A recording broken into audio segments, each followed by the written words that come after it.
Welcome back to the New Patients Now podcast. I'm Flint, your host as always, and really excited to have another guest with me today out of East Nashville, a University of Tennessee alumni. So would get along really well with my mom and her entire family who all went to UT. Forgot to tell you this before we started. I'm actually going to a wedding in Knoxville next weekend. But Dr. Brice Gilliam, right? And I'm saying that one correct, Gilliam. Yeah, we say Gilliam, but we're a little Gilliam. country. It should be There we go. Gilliam. It's like Yeah, I William, but didn't with want a to G, right? assume, you know? Yeah. Awesome. Well, Dr. Gilliam, really fantastic to have you on here. Our most recent Beat the Baseline winner, and we'll talk a little bit about what that is, but you've got an interesting story. So, I mean, how did you?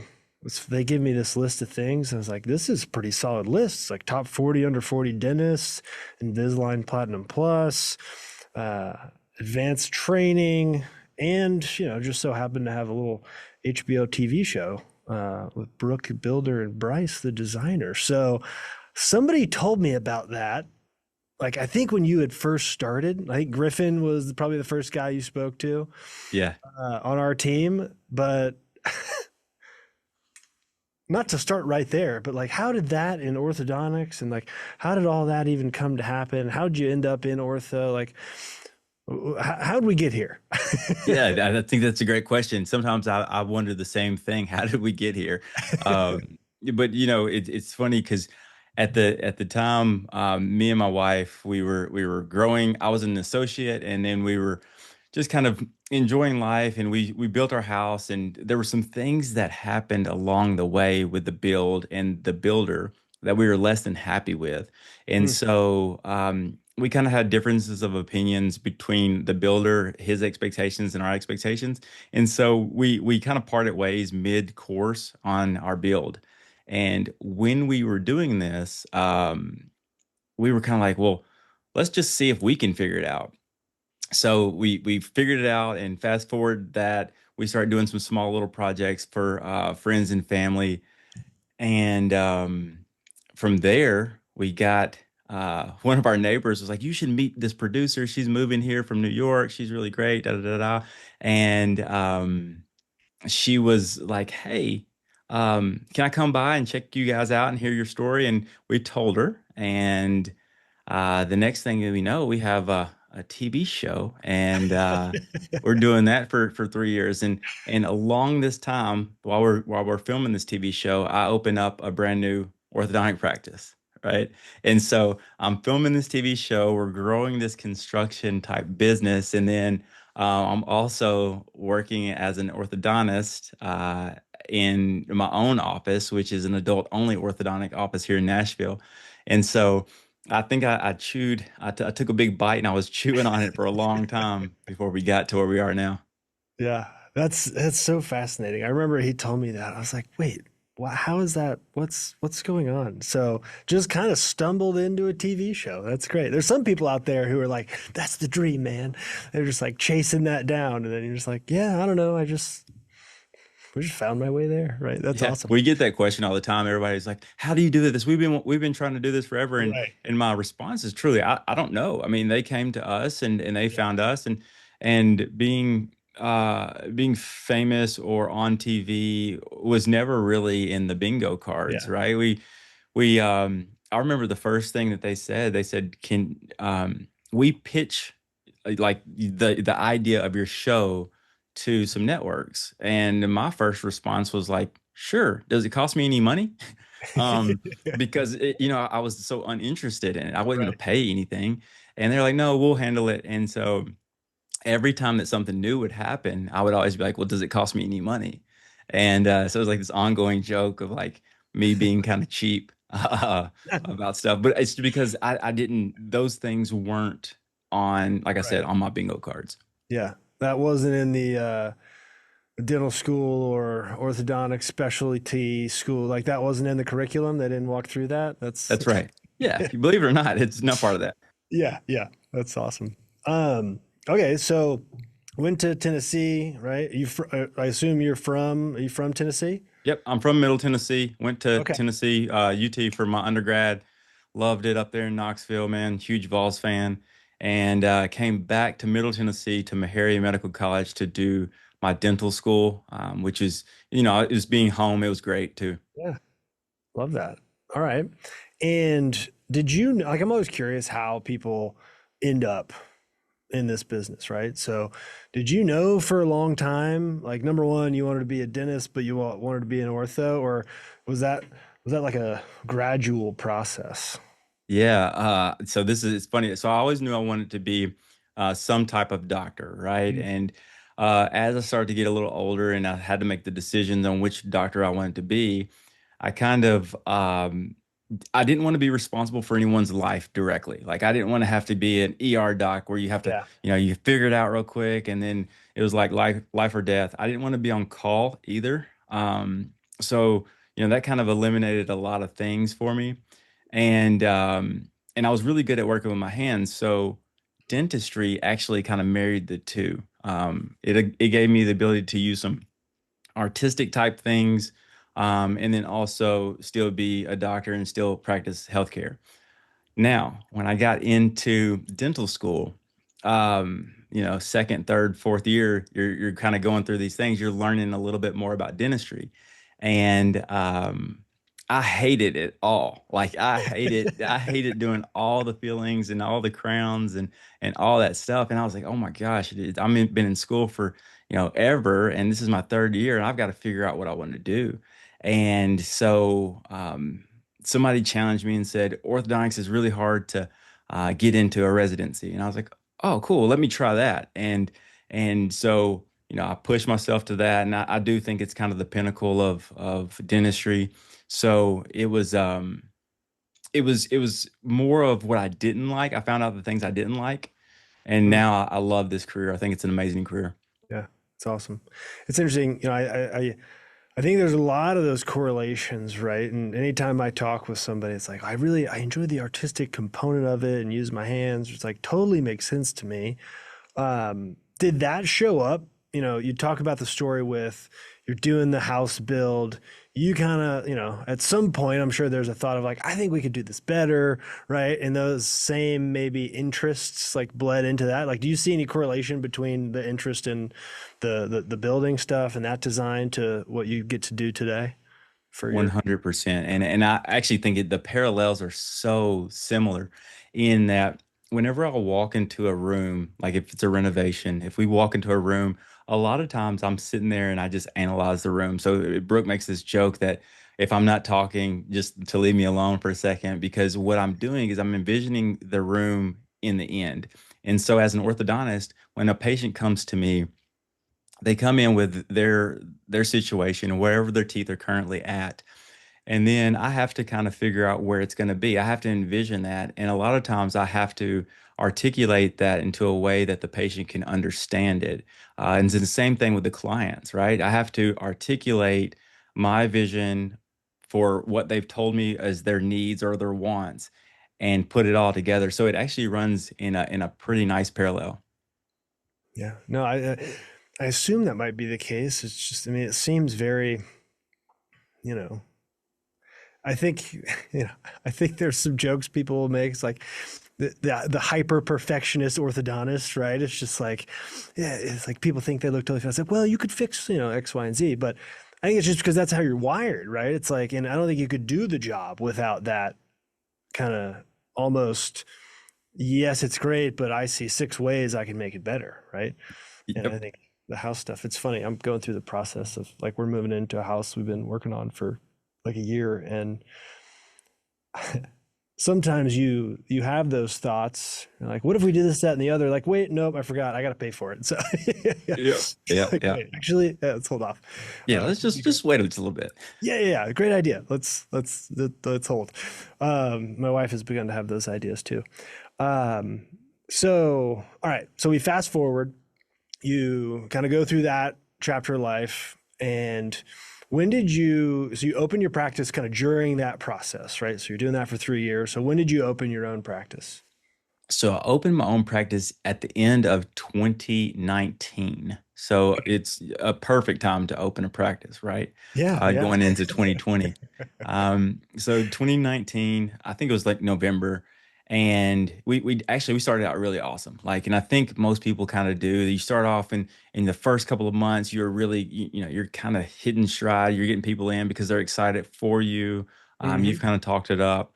And then I think it was May, my months are kind of running together now, but in May, we had a big tornado in Nashville, and Hmm. that's May of 2020. And we had a big tornado in Nashville, and it like wrecked the whole city over here in the east. And so I couldn't get to my office for like 28 days because they couldn't get the electrical, the utilities and stuff. And so you can think about it. I mean, it was an infant practice, and it was getting no attention. Like I couldn't do anything. So I was just like bleeding money and all the things. It was actually a really tough time. And then we came back to the office for 2 days, and then we had the pandemic mandates, and so we were had to be out of the office again Jeez. for another either 6 weeks or a month or something. I can't really remember, but I mean there were 2 solid months that I didn't even get to see a patient. And as a startup, that was really tough. So I always say if we can make it through that, we can make it through anything. Totally, right? I was about to ask, how did it live up to your expectations? But I'd say both of those would be in the bingo card of couldn't predict that, right? Yep.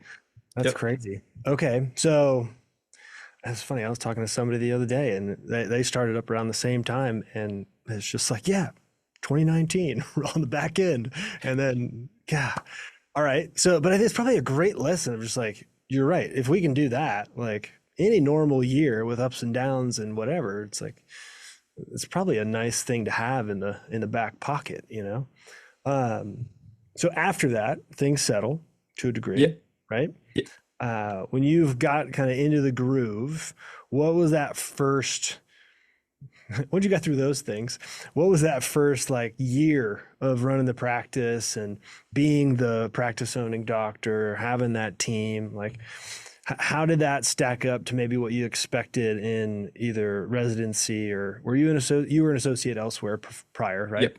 Yep. Yep. I was associate for 4 years before I opened my practice. Yep. Okay.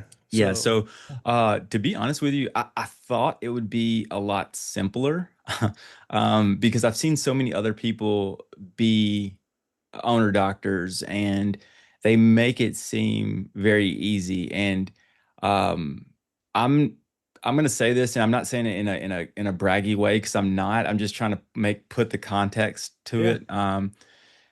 I was good at a lot of things as I grew up, right? I didn't struggle through school. I didn't struggle through dental school. None of those things seemed hard to me, right? But and became when I got to be an orthodontist and I became a business owner, it was the most challenging thing that I've ever done. Um, for a bunch of different reasons. One, because I don't have anybody in my family that's a business owner. So I didn't have that background. I hadn't been taught any of these things in school. Mhm. So I thought it was way more difficult than I would have ever imagined. And I still think that it's very challenging now, even though we're successful and we're doing well. It's still challenging. There's a different challenge every day. You go home with it, you think about it, you worry about it. On the weekends, you're thinking about it, you're worried about it. So I found it to be a lot more challenging than I ever anticipated. Yeah. What, if you were to kind of bucketize it, what was the most surprising piece of that, right? I'm always curious, because most people don't come in and say, oh, it's so much easier than I thought it was going to be, right? But it's interesting what surprised you and was the challenging piece, right? Like for you, was it the people? Was it the hey, there's this kind of added layer of responsibility? What was that for you? I think when you first start, you're wearing so many hats. It almost doesn't even make sense that you do it that way. But as I grow, the most difficult part is the human capital. There's no doubt about it. It is the most challenging part of the business. And it's because, you've got people and they've got their own lives going on. And so you're trying to incorporate a business into all these people's lives. And they all have different demands on their lives and things like that. So the human capital part is always going to be challenging. Early on, I think that it was a lot of just trying to learn it while I also had bills that were going out. Mm, So the cash flow management, all of those things were very challenging if you're trying to learn them on the fly. yeah. Yeah, absolutely. And when you're doing the associate gig, right? It's like, yeah, I just, I keep doing what I'm doing and then and I get the perks of owning it, right? It's easy to, look at that piece of like, oh, wait, what about all the other stuff? Yeah. So and I think it's helpful. Like, did you learn that those people who made it look easy, like maybe they weren't saying everything, right? Oh yeah. Yeah, it gave me a new appreciation for all of these orthodontists and just honestly business owners that have been ultra successful. Um, but it also opened my eyes to, I do think that there's a little bit of, I call it peacocking, and people kind of making, showing you their feathers and making it seem a little bit better than things actually are. And once you become okay with that, like, and you realize that it's not always great. Everybody that's doing this aren't just Right. absolutely rich and all of the things. Um, it's it makes it a little bit easier to focus internally on what you're doing and how to be the best you. Yeah. I think that's such a good point. The It's got to be. I mean, in ortho, I think it's a little bit elevated, right? I mean, dealing with any of our clients, it's this concept that in your town, right, or in your circle of friends that aren't doctors, right? As soon as you throw that DR in front of your name, it's like, well, there's one assumption everybody makes, like, yeah, doctor, rich, right? Yep. No problems, right? Which is just not true, right? It's unreasonable. It's like not how life works. Everybody has problems, but I do think in the ortho space it's an elevated version of that, right? I mean, that's what I gather from it at least. And so, which is great because there's tremendous opportunity, but that switch of great, let me just keep working on me and what we're doing and this practice and all that, I think is overlooked sometimes. Yep. Um, well, tell me, I guess, so you get established and first few years go by. What I guess what changed and how was that evolution of, you know, going from doing the show? I believe you're not doing the show anymore, so now we're like totally in on focusing on the practice. What was how have has there been chapters, I guess, Oh yeah. Oh of yeah. its ownership journey? Oh yeah. So we'll say, so we kind of put a halt on the show because it was taking up a lot of our time. I mean, every single weekend we were filming, every single holiday we were missing all the things because we were filming. It was taking a lot of time, so we were like, let's take a little break, um, and kind of work toward just enjoying life a little bit, going on some vacations and things like that. But during this time, I was still an associate as well. So I had my practice. I was still an Mhm. associate, and because that was easy work. That was easy Right. work. I literally Yeah. just show up, right? And then we, as that starts to go a little bit, down the road, my business keeps growing and growing. I start doing less and less time at the associateship position, kind of breaking away from that. And it wasn't until that I started focusing like really heavy on my practice that I saw the big jump, right? There was always a increase, and it Yeah. may increase, 15, 20% year over year. Just a natural growth pattern, right? From zero. Right. Um, but it wasn't until I started like really locking in that I started to see some real opportunities for success. Yeah. And when was that? So when did you go, all right, I'm out of the associate gig. I'm all in on this practice.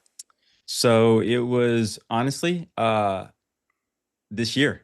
This year All right. was like 2026. I dropped the associateship position, which was really, really challenging. Like Yeah. mentally, when you're talking about taking a leap, and it was, I didn't need to do it, but I didn't need the associateship position, but I needed to quit.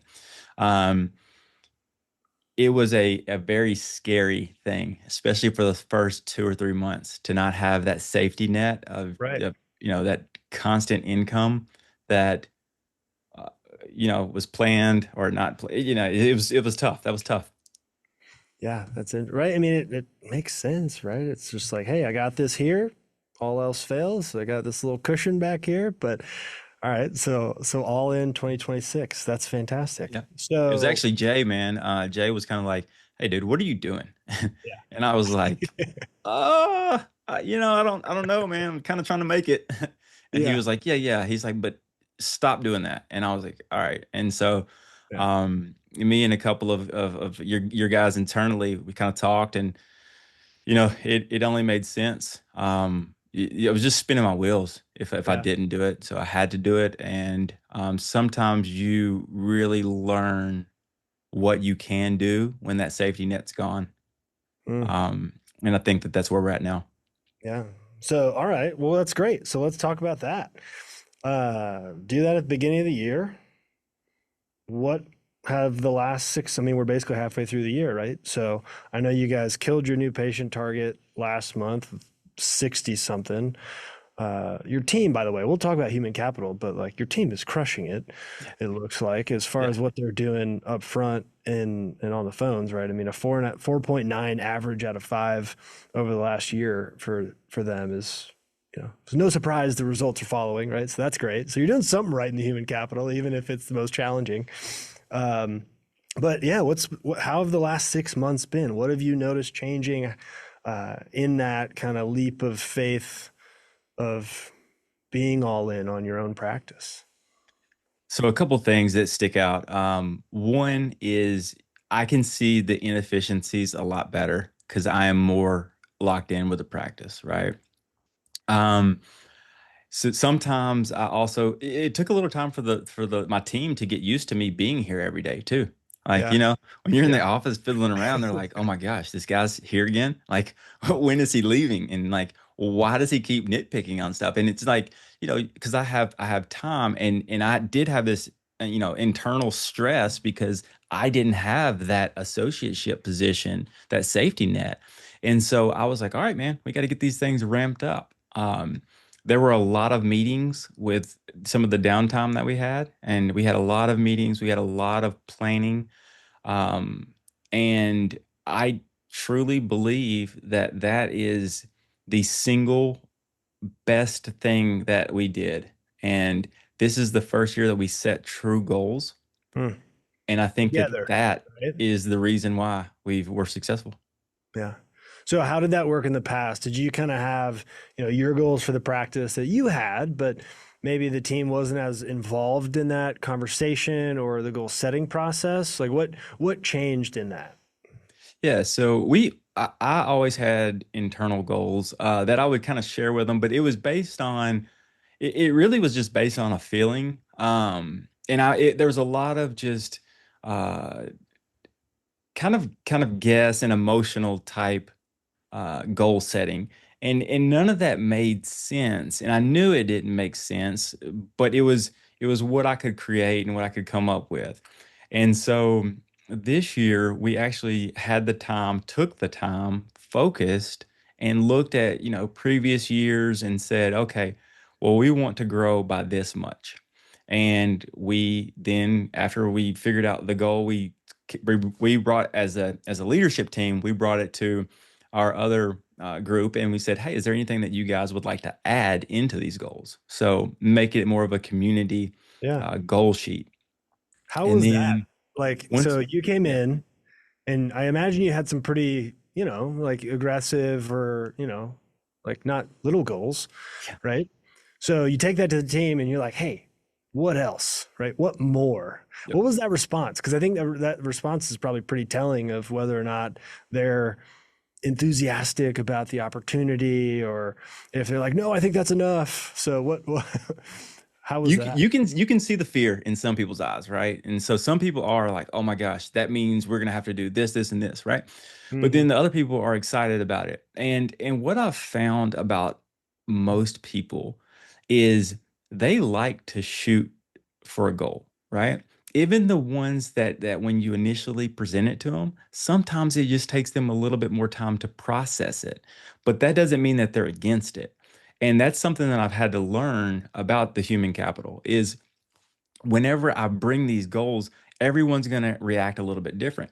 They were all on board for the most part. And then once I made it a little bit more personal to them, meaning like I said, hey, I would like you guys to give me four of your personal goals. They can be, I gave some examples. And then they realized that, hey, this is not just about Dr. Brice wanting more, Right. right? Then they were like, that looked at it and like, hey, he wants more for us as well, and to be grow as a better people or whatever it may be. And then it was really a team effort. Yeah, that's great. Yeah, it's good. It's good. You got some who are like, let's go. And it's like, whoa, I don't know. But why do you think it is that that simplifies things for people? Like, do you think it's because, great, I know we got a few things to focus on, and maybe it was a little unclear to them before? Because for the person who maybe isn't there yet, right? So I have a practice. I have my goals that I kind of keep, right? Keep those off to the side. I don't want to talk about that with the team, or maybe I don't feel comfortable doing that. Like, what would you say to that person who isn't ready to have that conversation or don't think they are? Yeah, I think that you could start small, right? You don't have to say, hey, I want, you know, a huge audacious goal. It can just be like but you do need to start planting the seed that we're going to set goals and we're going to achieve these goals together, right? We're gonna succeed as a team. I guess I've always played sports, and just like you, man, you know how it feels to win as a team. And so for people that don't have goals or haven't shared those with the team, I think you're just holding yourself back slightly, and that I mean you're not giving your team the ability to live up or meet your expectations, right? They might even beat them if they have the goal. Yeah. One of the things that kept coming up in all of our feedback meetings is people kept saying that they didn't understand their roles or it wasn't clear of what the expectations were. And I could never understand what they were saying because we have roles and expectations like literally written out Yeah. under their job descriptions. But what I think that they were saying, they didn't know what the goal was. Mm. And so, since they didn't know what the goal was, they didn't know how to maximize or do their job to the best ability of their ability. Yeah. Connecting the job description to, well, where are we trying to go? What are we trying to accomplish? Right. I Yep, think you that's got it. great. That's a big piece. That's a big piece. And that expectations conversation is so important, right? It's like you either have expectations for someone that you haven't told them, therefore you're disappointed, they have no idea, or, or there just isn't any expectations, which is the same frustration. But I do think it simplifies things a little bit. It's like, hey, here's what we're trying to do. Here's your piece, right? So I'm glad that's making its way because to your point, that job description disconnected from any kind of, hey, we're all going in this direction. I think a lot of people do the first piece because that's the check the box, and we don't finish the drill, for lack of a better sports analogy. Yep. Yep. So tell me a little bit about how that has gone over the last, because I mean, it's probably been, how long have you been working with us? Probably close to 2 years. Is Yeah, that? I think that this is right around two, maybe a little more than two, Yeah. somewhere Yeah. around there. That sounds right. So I imagine one of the first things that we did was came in and did a training with you and the team. So it's one of the things that people ask me about the most is like, well, what happens? Like, with trainer cups, like what do they do, right? And how's the team going to respond and whatnot? So what was that experience like for you, bringing somebody in, having them come in and potentially shake the snow globe a little bit, and what was that initial response like? Oh man, it's so funny because you don't know, right? So Yeah, so I'm anxious. I've already committed like financially to you right. guys. So I'm nervous, like, am I gonna get my return on investment? Everyone tells me it's great, but I don't know. And then my team is kind of like, well, Dr. Brice signed up for this, and so we want to do the right thing. Yeah. When I tell you, the first training we had was the 5-star call training, Hmm. and it was amazing. I like single-handedly one day I felt like we went from here to here. My team was so bought in. And you don't know how it's going to be with a personality that Yeah. comes in that has doesn't really know you. You don't really know them, and teaching a group of people that all learn slightly different some material.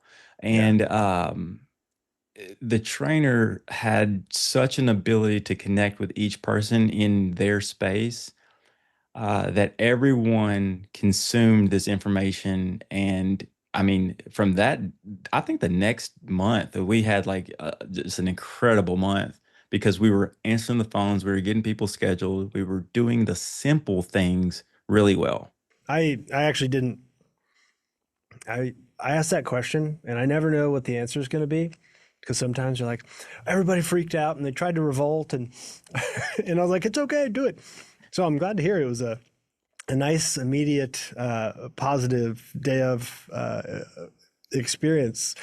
Um, what I guess was the most, I mean, what was surprising? Like if Griven had told you that, right? Because I know you guys had that conversation, I think, right? You still had hesitations. You just said you had friends who had done it and said it was great, right? So why do you think it is that just as people, right? It's like we just have to experience things on our own to finally be like, oh wait, yeah, that does work for me. Like, do you think everybody has to do that? Yeah, I do. I think that we all think that things don't work for me. Like I think that especially the higher level you get, Yeah. you're kind of trained to pick everything apart. And like there's nothing worse than like you post something up on an orthodontic forum or in dental forum, like the dentist and orthodontist just tear it apart, Oh right? yeah. And Oh yeah. so it's kind of similar. I think we've grown into this role of critical thinking, and you look at it and you look at everything with like this kind of side eye, like, I don't trust that, right? Yeah. And so,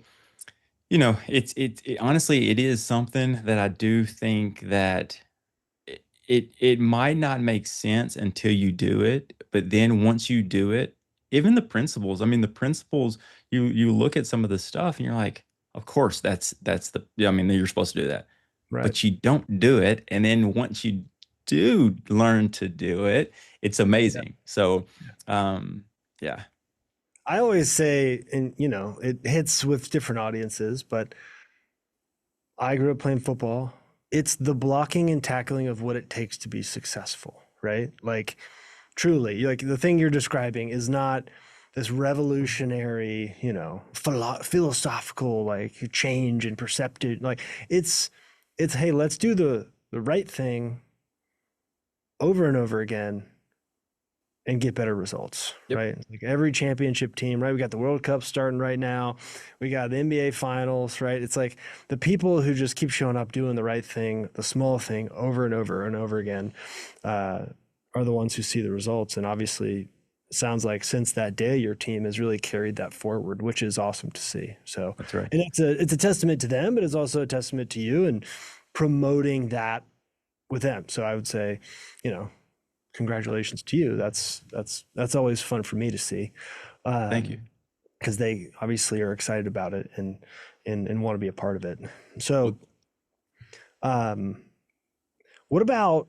your patience, right? So as you kind of went from, hey, here's what I've been doing and what I've learned from my experiences to, all right, let's let somebody come in and maybe give us some different eyes on things, right? How has the patient experience evolved for you guys over the last couple of years as you're doing more volume? Because I always think that's an interesting thing when we say, hey, we're doing 2 or 3 times as many new patients a month. Well, has the service maintained that same standard, or has that, been deteriorated in some way? Because that's that critical assumption, right?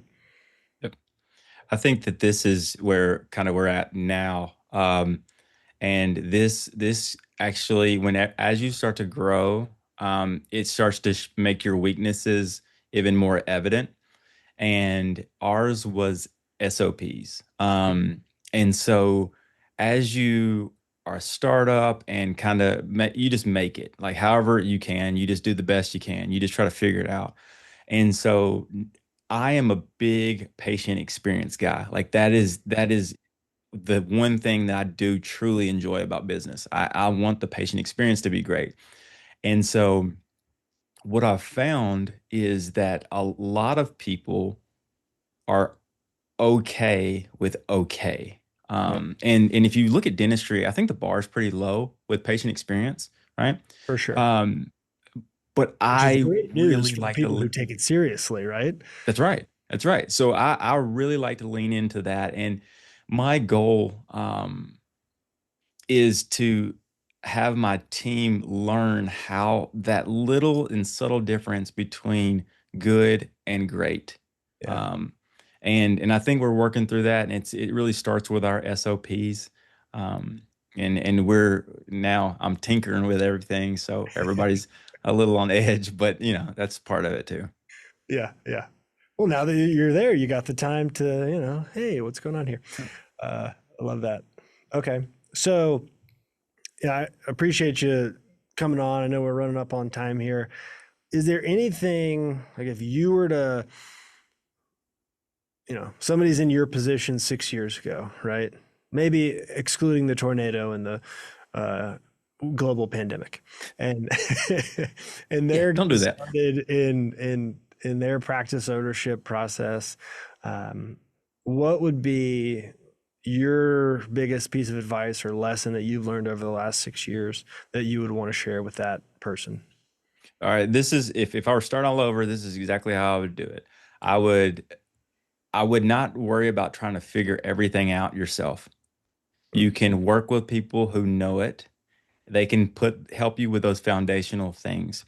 That way you can move more efficiently and more effectively sooner, right? So that means you can ramp up faster, you can be better faster, you can be a top doctor faster. And PGI for me was was that, right? I wish I would have done it year one, two, three, all the way up because it would have expedited things. But in my life, in my chapters, that didn't make sense, right? Um, and then once you get those foundational tools, the next most important thing is pre-planning your calendar. I thought you guys kept talking about it, and I kept being like, "This is so dumb. This is like I really thought like Yeah, this seems good in theory, but no, it's dumb." But that I think is why we were successful and beat our baseline is because I knew that I had planned that I was going out of the country and we were going to miss 10 clinic days that month. So we had the best month that we've ever had, and I was there 10 less days than I normally would be. wow. Right. And so I didn't we, know that part. yeah, That's even right.